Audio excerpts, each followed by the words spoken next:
just going to go over with you the new Create VHD functionality in d7x. Most notably, you'll see on the Data Backup tab, we have a new tab, Drive Imaging Create VHD. And on this tab, you'll see our two program options for creating a virtual hard disk. First, we have Sysinternals Disk2VHD, and that's compatible with Microsoft Virtual PC and the Windows 8 through 11 ability to mount the image in Windows Explorer so you can browse and retrieve files. You can create either a VHD or a VHDX. I will tell you that you can create a VHD. It is not compatible with booting UEFI-based systems, so you'll want to create a VHDX for that. However, VHDX is not compatible with VirtualBox at all, so you'll have to use that in Virtual PC. Our second option on this page is TeraByte Unlimited's image for Windows, and that will give you full VirtualBox compatibility, and it will boot UEFI-based systems. Image for Windows is just a trial version. However, if you have the full version already installed on the PC, it will use that rather than downloading the trial. Basically, to use either option, you're just going to give it a file name. So I'm just going to say my image, and you'll see your file path and name appear here if you were to use that Save As button. And you can, from this point, create your VHD or VHDX. Now, if you're creating with TeraByte Unlimited, you get to choose the size of the virtual hard disk that you're going to create. Now, this doesn't create the size of it on disk as being, say, 100 gigabytes. It only creates the virtual hard disk file as large as it needs to hold all of that data.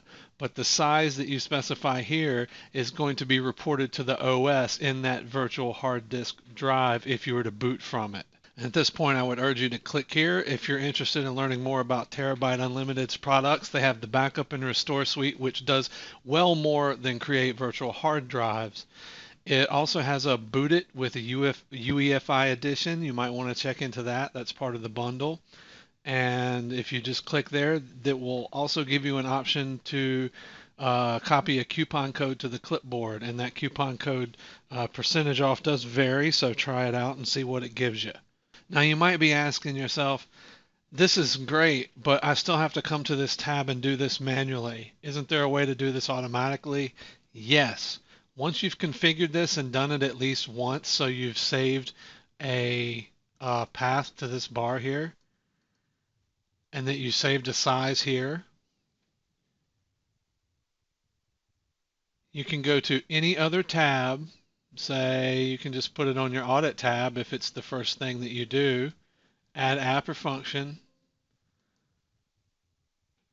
This will give us our thing here. We can search all functionality for VHD. And then you'll see your options here. Create VHD. And you've got disk to VHD. And you've got TeraByte. And you've also got the VHDX disk to VHD. I'm going to use TeraByte.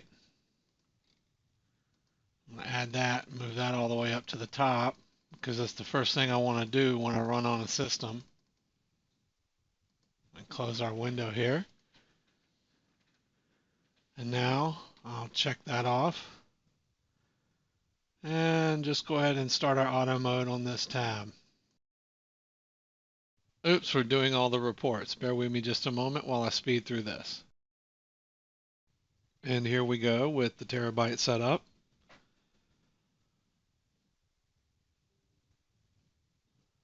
You will get this prompt because it's a trial version. You get 30-day trial. It doesn't matter how many times you install it on the same system, you still have to deal with that actual 30 days. The trial doesn't reset itself. And notice that I'm actually backing up and creating this image file on the local hard disk. That's an option for you. You don't have to back it up to a network path or an external hard drive. You can back it up directly to the local hard disk and then worry about copying that off later if you need to. Obviously, you don't want to do this if there is a questionable operation of your hard disk, but otherwise. And this is just going to go on, and I don't see any point in continuing this video because I've told you everything you need to know. Thanks for watching.